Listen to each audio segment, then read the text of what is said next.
음, 음, Let's go.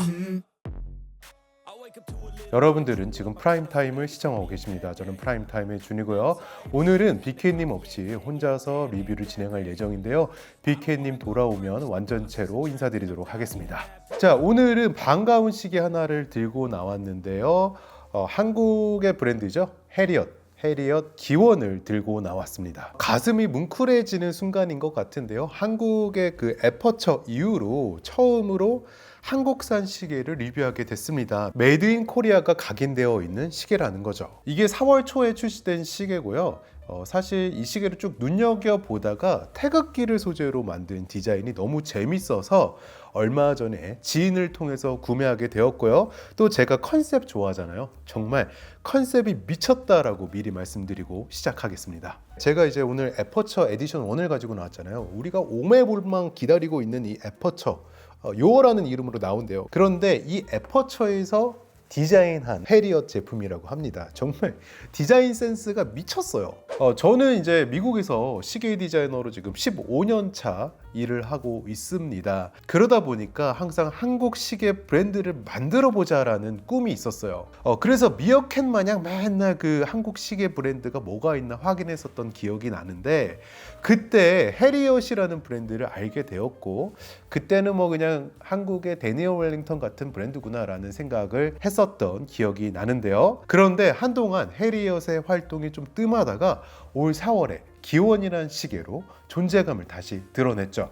자, 태극기 소재로 시계를 디자인했는데 왜 기원이라는 이름을 붙였을까요? 근본, 즉 오리진이라는 뜻이죠. 결론부터 말씀드린다면 이 시계는 태극기라는 다소 어려운 주제를 사용했어요.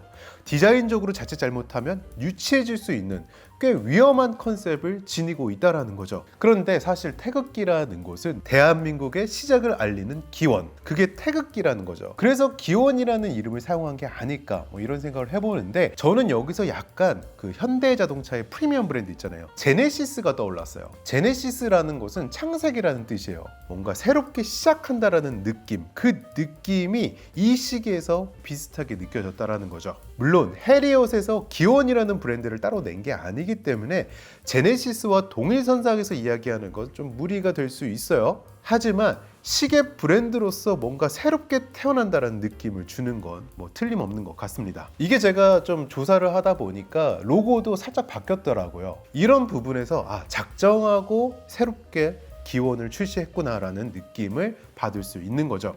일단 박스를 보고 가도록 할까요? 박스를 딱 보면 굉장히 고급스럽잖아요. 근데 이 가운데 패턴이 시선을 사로잡잖아요. 이게 사실 다이얼에 사용된 패턴들을 가운데 마치 가문의 문양처럼 딱 박아놨어요. 그게 진짜 그 무슨 가문을 대표하는 시그니처 그런 로고 같잖아요. 정말 위트가 넘치는 것 같습니다. 이 박스에서 시계의 디자인을 엿볼 수 있는 거죠. 그리고 이 패턴 가운데에 자리 잡고 있는 건곤감리 패턴, 이 마치 브렉이나 IWC에서 볼 법한 그런 패턴인데, 여기에 건곤감리를 적용해서 굉장히 위트 넘치게 디자인된 걸 볼 수가 있고요. 이 패턴이 동서남북으로 사방으로 다 연결되어 있어요. 이것도 또 하나의 재미라고 생각이 듭니다. 일단 이 시계에서 가장 두드러지는 디자인은 바로 다이얼입니다. 그런데 케이스와 핸즈 이런 것들은 다소 밋밋할 수 있어요. 왜냐면 핸즈나 크라운, 케이스는 상당히 익숙한 디자인이에요. 시계 시장이 사실 굉장히 보수적이에요. 이 수요층 자체가 새로운 형태의 디자인을 쉽게 받아들이지 못합니다. 그래서 그런 성향 때문에 명품 브랜드들이 시계에 새로운 실루엣을 부여하는 것에 굉장히 소극적이에요. 그래서 해리엇의 기원도 평범한 드레스워치의 실루엣을 선택했지만 시선이 다이얼로 집중되게끔 하는 디자인이라는 거죠. 다이얼은 일단 무궁화 패턴으로 시작이 돼요. 이 무궁화 패턴은 아니고 사실 이게 기요세 패턴이죠. 이거를 무궁화 패턴으로 스토리텔링을 잘 풀어낸 것 같아요. 그리고 CD 텍스처를 마주하게 되고 그 위에 건공감리 인덱스를 적용해 놨어요. 저는 이 건공감리 인덱스를 보고 제니스 디파이, 리바이벌이 떠올랐어요. 제니스는 4줄, 해리엇은 3줄이긴 해요. 어디서 본 듯한 익숙함이 분명히 있어요. 그런데 여기에다가 위트 넘치게 건공감리를 잘 숨긴 것 같아요. 일각에서는 나머지 이 세 줄 인덱스가 건이다 이렇게 해석하시는 분들이 계시는데 저는 개인적으로 이거를 그냥 인덱스로 생각하시는 게 맞을 것 같아요. 만약에 여러분들 여기에다가 다른 색상을 집어넣어가지고 건곤감리만 두드러지게 한다 이랬으면은 디자인 자체가 굉장히 1차원적으로 진행됐을 거예요. 그리고 가운데는 이 건공감리 패턴을 고급스럽게 적용해서 아까도 말씀드린 것처럼 마치 고급 시계 시장에서 볼 법한 디테일과 입체감을 볼 수 있는 거죠. 그리고 이 다이얼에서 고급감을 볼 수 있는 부분이 이 크리스탈이랑 핸즈의 그 클리어런스라고 그러거든요. 이 공간의 갭이 굉장히 타이트해요. 사실 좋은 시계의 조건 중에 하나가 공간이에요. 공간 활용을 굉장히 잘해야 된단 말이에요. 정말 그 스위스 스탠다드에서 볼 법한 타이트한 공간을 가지고 있어요. 미니텐드와 크리스탈의 그 갭 굉장히 타이트하게 잘 잡혀 있어서 굉장히 고급스럽다라는 거죠. 플랫 크리스탈을 썼잖아요. 이렇게 공간을 타이트하게 잡다 보니까 르호가 굉장히 짧아지는 경향이 생기는 거죠. 자, 38mm 직경에 럭투럭은 42.8mm 그리고 두께는 7.3mm가 되겠습니다. 뭐 투핸드 무브먼트니까 좀 더 얇아질 수도 있겠지만 이 정도면 뭐 정말 아무 생각 없이 착용 가능한 사이즈다라고 보여지고요. 플랫 사파이어 크리스탈에 AR 코팅을 바닥면에 적용했고요. 50m 방수를 대응하고 있습니다. 자, 그리고 케이스백은 돌려서 잠그는 방식의 스크류인 케이스백을 사용하였습니다. 무브먼트는 론다 762 투핸드 무브먼트를 사용했는데 이거는 제가 가지고 있는 프레드릭 콘스탄트 투핸드짜리 무브먼트와 동일한 무브먼트예요. 이 무브먼트의 특징은 시간 조정 시에 기어의 움직임을 느낄 수가 있어요. 그래서 이게 뭔가 일반 쿼츠처럼 휑하게 돌아가는 게 아니라 뭔가 기계를 다루는 느낌을 주는 것 같아요. 그래서 저는 개인적으로 이 부분을 굉장히 좋아하거든요. 뭔가 좀 더 고급스러운 느낌이 있어요. 그래서 론다 쿼츠를 사용해서 신뢰감을 추가했다라고 볼 수 있습니다. 그리고 세 가지 색상이 있는 것으로 알고 있는데 검판과 브라운 레더, 그리고 흰판과 검정 레더, 그리고 비치색 다이얼과 흰색 레더. 비치색 굉장히 이쁘죠. 이걸 또 고려청자에서 따왔다고 얘기를 해요. 태극기 소재를 썼는데 태극기의 느낌이 한눈에 빡 들어오지 않아요. 숨겨놨단 말이에요. 거기다 비치색, 고려청자 색상을 썼단 말이에요. 고려, 뭐 조선, 대한민국 우리는 다 하나 아니가 뭐 약간 이런 느낌인 것 같은데 굉장히 아이디어가 뛰어나다. 저는 이 흰색 판을 샀는데 이게 드레스워치의 기본이라고 생각하거든요. 그래서 저는 이 흰색 판을 구매하게 됐고 이 고급감이 조금 더 있는 것 같아요. 제 개인적인 생각에. 비치색도 이쁘긴 했는데 만약에 비치색이 투톤이 아니었고 그냥 완전 다 비치색이었다면 아마 비치색을 샀을 수도 있을 것 같아요. 근데 이건 뭐 어디까지나 개인 취향이니까. 근데 흰판도 굉장히 이쁘다라고 말씀드릴 수 있을 것 같고 스트랩이 조금 아쉬워요. 이게 퀄리티가 굉장히 좋거든요. 그러니까 사진보다 실제로 만졌을 때 이 검정색 레더의 퀄리티가 굉장히 좋아요. 일단 굉장히 부드러운데 또 어느 정도 단단해요. 너무 부드럽기만 하면 손목에서 쓸리거나 밀리거나 나중에 늘어나요. 그러다 보면 또 헐거워지고 구멍도 점점 커집니다. 그런데 이 가죽은 그럴 것 같지 않아요. 굉장히 부드러우면서도 단단하게 잘 잡아주고 있는 것 같아요. 그리고 적당한 광택을 지니고 있어서 이런 부분도 굉장히 좋은 것 같은데 길이가 조금 길어요. 이게 조금 아쉽습니다. 제 손목의 두께가 18cm예요.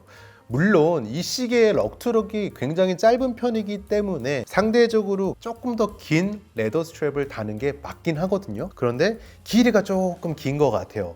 저는 그나마 난데 손목이 조금 더 얇으신 분들에게는 아마도 구멍 끝까지 채워야 되지 않을까. 그러면은 뭐가 문제가 되냐면 이 뒤쪽에 스트랩 팁이라고 그러죠. 이 팁이 위로 올라와요. 그게 제가 이렇게 위에서 내려다보는 시선에서 팁이 살짝 나온단 말이에요. 미어캣 마냥.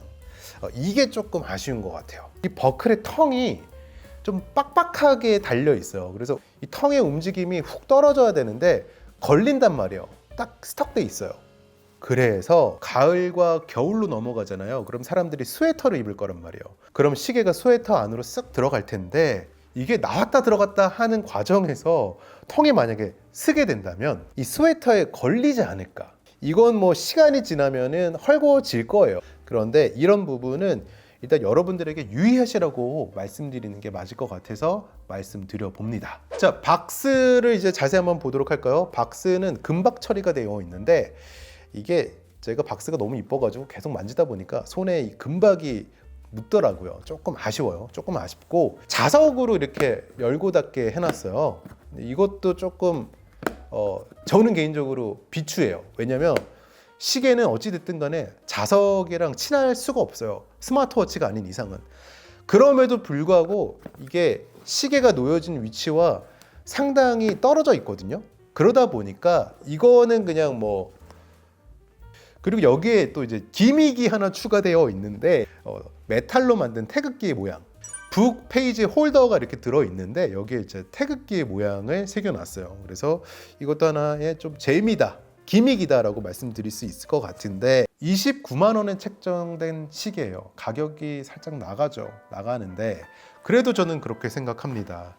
완성도가 있다면 시계 가격이 조금 나가도 괜찮다는 생각이 들어요. 여러분들 코비드 전에 나왔던 시계 가격이랑 요즘 나오는 시계 가격이랑 비교하는 건 솔직하게 말씀드리면 무리가 있어요. 왜냐면 코비드 전에는 모든 게 다 저렴했어요. 그런데 코비드 이후로 각 국의 나라에서 돈을 미친 듯이 풀었잖아요. 그러다 보니까 물가가 올라갈 수밖에 없는 거예요. 어떻게 보면은 가격이 조금 나가는 느낌이 있긴 하지만 물가가 올라간 걸 반영한다면 조금 비싼 정도다 이렇게 보시면 될 것 같은데 그래도 완성도가 있다면 가격이 조금 나가도 저는 개인적으로 구매 가치가 있다고 생각이 듭니다. 물론 이 북페이지 홀더 같은 기믹은 그냥 삭제하고 가격을 조금만 더 낮췄으면 어땠을까, 아니면 제품의 퀄을 조금 더 높였으면 어땠을까라는 바람을 하면서 오늘 영상을 마치도록 하겠습니다.